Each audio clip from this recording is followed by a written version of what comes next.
Hello guys, কি অবস্থা সবার? চলে এলাম নতুন একটা ভিডিও নিয়ে। গাইস, আজকে কিন্তু আমি যেতে চলেছি আমাদের বিলে কিছু একটা সুন্দর মুহূর্ত দেখানোর জন্য। এই জন্য দুপুরবেলায় বেরিয়ে পড়েছি, মানে বেশি দুপুর না, কেবল বিকেল হয়েছে। কিন্তু গাইস, এখানের জন্য কি একটা নোটস আপনারা দেখেছেন কি জানি না। একটু সামনে দাঁড়ান, আস্তে আস্তে যাই, সাপও হতে পারে, কি হবে জানি না। বলছি দেখুন গাইস, কি একটা নোটসে ডেলা নিব নাকি, দেখি কি হয়। ও গাইস, এটা তো একটা পাখির বাচ্চা গাইস। গাইস, কিন্তু এই পাখির বাচ্চাটা এখানে কিভাবে আসলো গাইস? দেখুন বাচ্চাটা গাইস কত কিউট, কিন্তু মনে হয় তাল গাছ থেকে বাচ্চাটা পড়ছে গাইস। বাচ্চাটা কিন্তু অনেক ক্ষুধার্ত গাইস, দেখুন পেটে কিছু নাই একেবারে, অনেক সুন্দর গাইস বাচ্চাটা। কিন্তু বাচ্চাটিকে এখন আমি কী করবো আমি ভেবে পাচ্ছি না গাইস। এখানে রাখি বাচ্চাটিকে। ও শোনা, কত সুন্দর দেখতে গো গাইস। বাচ্চাটা দেখুন কত কিউট গাইস, পেটেও কিছু নাই গাইস। আমাকে দেখে কেমন শান্ত হয়ে গেছে। তো গাইস, দেখে একে বাড়ি নিয়ে যাই, পরে রাখা যায় কিনা দেখবো। বাচ্চাটা দেখুন, আমি মায়ায় পড়ে গেছে গাইস বাচ্চাটিকে দেখে। এখন একে আমি বাড়ি নিয়ে যাচ্ছি। যেহেতু চারিদিকে বৃষ্টি পড়ছে হালকা হালকা, এবং কালকেও ঝড় বৃষ্টি হয়েছে অনেক রাত্রেবেলা, হয়তো রাতেই পড়েছিল দেখতে পাইনি, কিন্তু এখনও কিন্তু হালকা হালকা বৃষ্টি পড়ছে। এখানে রাখলে বাচ্চাটা মারা যেতে পারে, বাড়ি নিয়ে যাই গাইস। এখন কিন্তু একে বাসার নিচে রাখলে ঠিক হবে না, আর ওখানে বাসা আছে কি সেটা আমি শিওর না, পরে দেখবো আসে কি। আগে বাচ্চাটিকে বাঁচাতে হবে। তো বাচ্চাটির যা অবস্থা, সে খায়নি মনে হচ্ছে অনেকক্ষণ ধরে, খিদের জ্বালায় সে ছটফট করছে। দেখুন, হা করো, দেখুন গাইস। গাইস, এই তো বাচ্চাটিকে আমাদের রান্নাঘরে এনে রাখলাম। এখন আমি একটা ভাঙা নিয়ে আসি। এই তো ভাঙা আছে, ভাঙাটা আগে দেখি কিসের ভিতরে যে থুই সেটা বুঝতে পারছি না। একটা বুদ্ধি পাইছি, ওপরে একটা ডালা আছে, মানে ডিম থুতো যাতে, দেখি ঝেড়ে আনি, একটু ময়লা ছিল। যেহেতু এখন ফিস ফিস করে বৃষ্টি পড়ছে, বাচ্চাটিকে রাখলে বাচ্চাটি অসুস্থ হয়ে যাবে। যেহেতু বাচ্চাটি অনেক ছোট এবং অনেকক্ষণ ধরে খায়নি, মনে হচ্ছে তার বাবা মা কোথায় সেটা আমি জানি না। একটাই পড়ে আছে বাচ্চাটা, যেহেতু কাল রাত্রে মানে অনেক ঝড় বৃষ্টি হয়েছে, যার কারণে বাচ্চাটি ওখানে পড়ে থাকতে পারে হয়তো। কিন্তু আমার মনে সন্দেহ যে কুকুর বিড়াল থেকে কিছু করলো না, হয়তো এটা আল্লাহরই একটা রহমত। এই তো বাচ্চাটিকে আমি রেখে দিলাম। এক কাজ করি গাইস, ওই ঘর থেকে হালকা পোলট্রির ফিড নিয়ে আসি, বাচ্চাটি যেহেতু এখন খাবে। দেখুন গাইস, কত বড় হাঁক হচ্ছে, তার কিন্তু অনেক খিদে পেয়েছে। এখন তাকে আমি খাওয়াবো। বাচ্চাটি কিন্তু খিদের জ্বালায় দৌড়াদৌড়ি করছে, যে আমি ওই ঘর থেকে পোলট্রির ফিড আনি, এনে তাই ভিজে ওকে খাওয়াবো। তো গাইস, ফিডগুলো কেবল মাখিয়ে নিয়েছি, এই ফিডই তাকে দিব আমি এখন, দেখি খাই কিনা। যেহেতু প্রথম মানুষের সংস্পর্শে এসে, তার কারণে একটু ভয় পাচ্ছে। দেখুন আমাকে দেখে হা করেছে। এই তো দেখুন গাইস, তার কতটা পরিমাণ খিদে পেয়েছে যে সে আমার কাছে দৌড়ে আসছে, মানে মানুষ। দেখুন কত বড় হা। দিলাম তাকে এক টুকরো। নাও সোনা, খেয়ে নাও।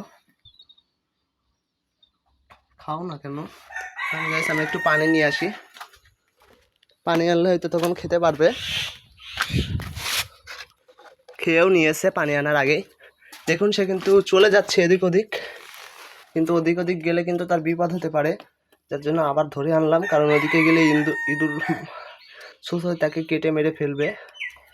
সোনা খা। সে কিন্তু ভয় পেয়েছে অনেক। চলুন গাছ, তাকে একটু পানি খাইয়ে আনি। এই তো একটু পানি খাওয়ালাম, আর একটু দিই খাবার। একবারে মেলা মেখে ফেলেছি, সমস্যা নেই, পরে আবার খাওয়াবেন। খা। বেশি খেতে চাচ্ছে না, পেট ভরে গেছে তার, যেহেতু প্রথমবার মানুষের হাতে খাচ্ছে, এই জন্য একটু খা না। এক হাতে খাওয়াচ্ছে বলে একটু সমস্যা হচ্ছে, আর খেতে চাচ্ছে না। এরকম অল্প অল্প করে খাইয়ে দিচ্ছি আমি তাকে, বেশি খাওয়ালাম না। একটু পানি খাইয়ে আনি এখন, খাইয়ে এনে তাই খাঁচার ভিতর রেখে দেবো। যেহেতু বাচ্চাটা অনেক ছোটো, গাও দেখছি হালকা ভিজে আছে। মূলত এখন আমার কাছে পানি খাওয়ানোর জন্য কিছু নাই, যার কারণে আমি হাতের মাধ্যমে তাকে খাইয়ে দিলাম পানি, আঙুলে করে নিয়ে। আর একটু দিই, কল থেকে ঠান্ডা পানি দিচ্ছি পরিষ্কার। নে খা। দেখুন পানি খাওয়ার জন্য তার কত আগ্রহ, মনে হচ্ছে সে কতক্ষণ ধরে খায়নি, খেয়ে নিয়েছে পানিটাও। গাইস দেখুন তার মানে টয়লেটটাও কত অল্প হয়েছে, সে কিন্তু অনেকক্ষণ ধরে খায়নি, এটা তার ব্যবহার দেখেই বোঝা যাচ্ছিল। গাইস এখন আমি পাখিটিকে এখন কী করবো সেটা বুঝতে পারছি না। তাকে কি আমি বাসায় রেখে আসবো, কিন্তু দেখি ওর বাসা আগে আছে কি। আমি যখন গিয়েছিলাম তখন তার বাসা থাকলে কিন্তু সে চিৎকার করতো, হয়তো ওখানে তার বাসা নাই। এখন আপাতত এখানেই রেখে দিই।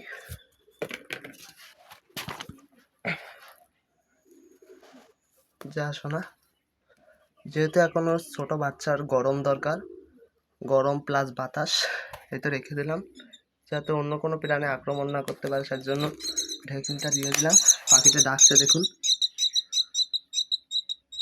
তার খিদে পায়নি, এমনি ভয় পেয়েছে বলে এমন করছে, খাইয়ে দিয়েছে যেহেতু।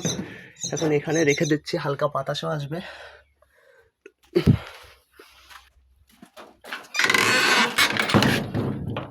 থাক, অন্য প্রাণীর আক্রমণ থেকে বাঁচতে পারবে। গাইস এই তো আমি কিন্তু আবার চলে যাচ্ছি সেই তাল গাছটার নিচে, দেখি যদি পাখির বাচ্চা থাকে কিংবা বাসা থাকে, আমি উঠে তাকে ধরে আসবো। গাইস মনে আছে পাখির বাসা কিংবা বাচ্চা নাই, একটাই ছিল, হয়তো ভেঙে গিয়েছিল বলে চলে গিয়েছে মারা। থাক গাইস, আমরা রিস্ক নিচ্ছি না, একটা আছে বাসা দেখেছি দাঁড়ান। আসলেই গাইস এখানে পাখিটার বাসা ছিল, বাসাটা কিন্তু মানে ভেঙে গিয়েছে, কাল যে ঝড় হয়েছিল, কালবৈশাখী ঝড়, যার কারণে কিন্তু বাচ্চাটা এখানে পড়েছিল। বাসায় মনে হচ্ছে আর কোনো বাচ্চা নাই, দেখে আমি আড়েবারে আর বাচ্চা পাই কিনা।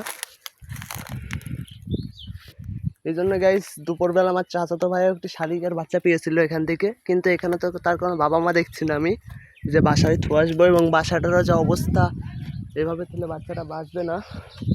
আমার চাচাতো ভাই একটা বাচ্চা পেয়েছে, আমিও একটা পেয়েছি, এবং সেখানে আর কোনো মানে বাসাতে বাচ্চা থাকার কোনো সম্ভাবনা নাই। দেখুন আপনারা, আমার চাচাতো ভাই হয়েছে, ও একটা বাচ্চাটা পেয়েছে, ও একটা বাচ্চা পেয়েছে আর আমি একটা পেয়েছি। আমি পেলাম এখন, ও পেয়েছে দুপুরবেলার দিকে, ও যখন মানে গোসল করতে যাচ্ছিল বিলে, তখন পেয়েছে। মূলত বাচ্চাটা এই বাসা থেকে ভেঙে পড়েছে, এখন বাসাটা কাল যে ঝড় হয়েছিল তখন ভেঙেছিল। তো গাইস কিছু করার নাই, বাচ্চাটার জন্য অনেক মায়া হচ্ছে। তো গাইস এখন কিন্তু আমার আর কিছু করার নাই, আমার কিন্তু খুবই খারাপ লাগছে, যেহেতু আশেপাশে তার বাবা মাও নাই, বাসাটা একেবারে অবহেলিত অবস্থায় আছে, একেবারে ভেঙে চুরে চুরমার করে দিয়েছে। গাইস আমরা কিন্তু বাচ্চাটিকে এখন বাঁচানোর চেষ্টা করব, মূলত আমরাই কিন্তু এখন ওদের বাবা মায়ের মতোই। দেখি বাচ্চাটা কি করছে। ও যেটা বলছিলাম আমার চাচাতো ভাই একটি পাখির বাচ্চা পেয়েছে, সেটা কিন্তু আপনাদের এখন দেখানোর চেষ্টা করবো, চলুন দেখাই। চাচাতো ভাইকে বলছিলাম যে থুয়ে দিতে, সে বলছিল বাসা নাকি খুঁজে পাইনি, কিন্তু আমি পেয়েছি সেটা ভাঙা। এই তো ও কিন্তু পাখিটাকে খাইয়ে এখানে রেখে দিয়েছে, এটা ওর পাখি একটু বড় আর আমারটা একটু ছোট। গাইস আমার পাখিটা আমি খাইয়ে এখানে রেখে দিয়েছি, সে কিন্তু আল্লাহর রহমতে এখন অনেক সুস্থ হয়েছে। তো গাইস জানি না আমি কাজটা ঠিক করলাম কি, যদি কাজটা ঠিক করে থাকি ভিডিওটা একটা লাইক দিন, আর চ্যানেলের নতুন হলে চ্যানেলটি সাবস্ক্রাইব করেন, এবং ভিডিও করার জন্য আরও কমেন্ট করেন। ধন্যবাদ সবাইকে, আসসালামু আলাইকুম।